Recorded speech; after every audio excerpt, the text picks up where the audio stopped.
اچھا ڈاکٹر صاحب، اگر میں آپ سے یہ پوچھوں کہ سیلاب آ گیا ہے، سیلاب نے ایک بڑے پیمانے کے اوپر ظاہر ہے وہ تباہی آلریڈی کر دی ہے اور آگے ہونے بھی جا رہی ہے مختلف جگہوں کے اوپر. اب مجھے یہ بتائیے گا کہ بینگ این ایکسپرٹ، اگر آپ سے یہ میں پوچھوں کہ اس وقت حکومت کو یہ جو چوہدری صاحب بھی بات کر رہے ہیں کہ ریلیف کا کام کرنا ہے، تو آپ کیا سجیسٹ کریں گی چند ایک چیزیں حکومت وقت جو حکومت پنجاب ظاہر ہے مین اسٹیٹ تو ابھی انہی کا ہے، وہ کیا کرنا چاہیے ان کو؟ دیکھیں اس وقت ظاہر ہے پانی آپ کے سر سے اوپر سے گزر گیا اور ابھی بھی ریلے وہاں موجود ہے، میدانی علاقوں سے پانی جلدی نہیں اترتا، تو اس وقت ریلیف اور ریسکیو کو ہی پرائرٹائز کیا جا سکتا ہے. لیکن جیسے جیسے یہ پانی اترتا ہے آپ کو اس کو ایز کلائمیٹ ایمرجنسی ٹریٹ کرنے کی ضرورت ہے، کیونکہ دیکھیں ابھی 15 ستمبر تک بارشوں کا اسپیل پریڈکٹڈ ہے، لیکن ہم ویدر سائیکل میں ایک ٹرم ہوتی ہے لانینا، اس کا مطلب ہوتا ہے کہ مزید بارشیں ساؤتھ ایشیا کے خطے میں ہو سکتی ہیں. 55% اس کی پروبیبلٹی ہے کہ اگر وہ پروسیس آ جاتا ہے تو نومبر تک آپ کی بارشیں مزید ہو سکتی ہیں. تو ابھی ڈیزاسٹر اترا نہیں ہے، تو آپ اس کو ایمرجنسی کے طور پہ ٹریٹ کریں پورے ملک میں. اس کے علاوہ کلائمیٹ اسمارٹ انویسٹمنٹ اسٹریٹجی بنائیں. آپ کا ریئل اسٹیٹ سیکٹر، آپ کا کنسٹرکشن انڈسٹری، یہ سیکٹر وہ ہے جن کو کبھی پارٹ آف پلاننگ بنایا ہی نہیں گیا. اسی وجہ سے یہ اتنی زیادہ انکروچمنٹ، انلیگل سوسائٹیز، یہ مسئلہ آج تک ہم حل نہیں کر پائے. ان کو بٹھائیں اور کلائمیٹ اسمارٹ انویسٹمنٹ اسٹریٹجی بنائیں.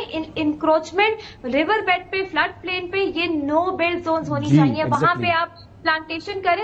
اور لوکل اڈیپٹیشن پلان کی ضرورت ہے، لوکل ڈسٹرکٹ لیول سے شروع کریں. ہر ڈسٹرکٹ کی ولنریبلٹی الگ ہوتی ہے. لاہور میں دریائی سیلاب ہے تو راجن پور میں روت کوئی کی وجہ سے سیلاب آ سکتا ہے. کرک میں الگ ولنریبلٹی، کراچی کی الگ ہے. ڈرینیج سسٹم امپروو کریں اور ڈرینیج پلان منگوائیں مختلف ہاؤسنگ سوسائٹیز کے، جو کہ کیا معاملات ہیں، یہ بارشیں کیوں اربن فلڈنگ کا مسئلہ ہو رہا ہے، کیونکہ آپ کی ڈرینیج اس قابل نہیں ہے، اب آؤٹ ڈیٹڈ ہے. دیکھیں اور یہ سارا بیٹھ کے ریوائز کریں.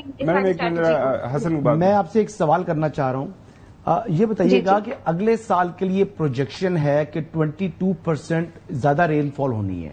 اب اگر ابھی یہ حال ہے تو اس میں ایڈیشن 22% کر لیں تو اس کا مطلب یہ ہے کہ ایک سال کا وقت آپ سمجھتی ہیں کہ جو ڈیزاسٹر ابھی آیا ہے تو اگلے سال بھی تو ہمیں یہی چیزیں فیس کرنی پڑ رہی ہوں گی. اور اگر ہم وار فوٹنگ پر بھی کام کریں، وار فوٹنگ کے اوپر نوئنگ آور کیپیسٹی، تو ہم کتنا کچھ سیلاب اگلے سال اس سے کم دیکھ سکتے ہیں کہ 22% کی اگر ہم انکروچمنٹ ریموو کر دیتے ہیں تو کیا پھر ہمیں اتنا ہی نقصان ہوگا؟ میں وہی بات کر رہی ہوں کہ ابھی 55% پروبیبلٹی ہے کہ نومبر تک آپ کی مزید بارشیں ہو سکتی ہیں. اس کے بعد شدید سردی آتی ہے جو کہ شارٹ ٹرم ہوتی ہے پر شدید ہوگی، اور اس کے فوراً بعد ہیٹ ویو، اور اس کے فوراً بعد مزید سیلاب، یعنی کہ آپ کے پاس سال نہیں ہے، کچھ مہینے رہ گئے ہیں. دیکھیں میں یہ بالکل نہیں کہہ رہی کہ یہ سب کرنے سے اگلے سال آپ اس لیول کی تباہی سے جو ہے وہ بچ سکتے ہیں، خدا نہ خواستہ، لیکن کم از کم آنے والے 2-3 سالوں میں آپ کی کافی حد تک تباہی، یہ معاملات کم ہو سکتے ہیں. دیکھیں بنیر میں کیا ہوا ہے، بنیر میں جنگلات ہی نہیں ہے اوپر، تو وہ بڑے بڑے پتھر تو نیچے آئیں گے، لینڈ سلائڈ ہوئی ہیں وہاں پہ. تو اٹس امپورٹنٹ کہ آپ کی 50 سالہ اسٹریٹجی بنائی جائے، نہ کہ 2 سالہ یا 3 سالہ. ڈاکٹر زینب صاحبہ بہت شکریہ وقت دینے کے لیے.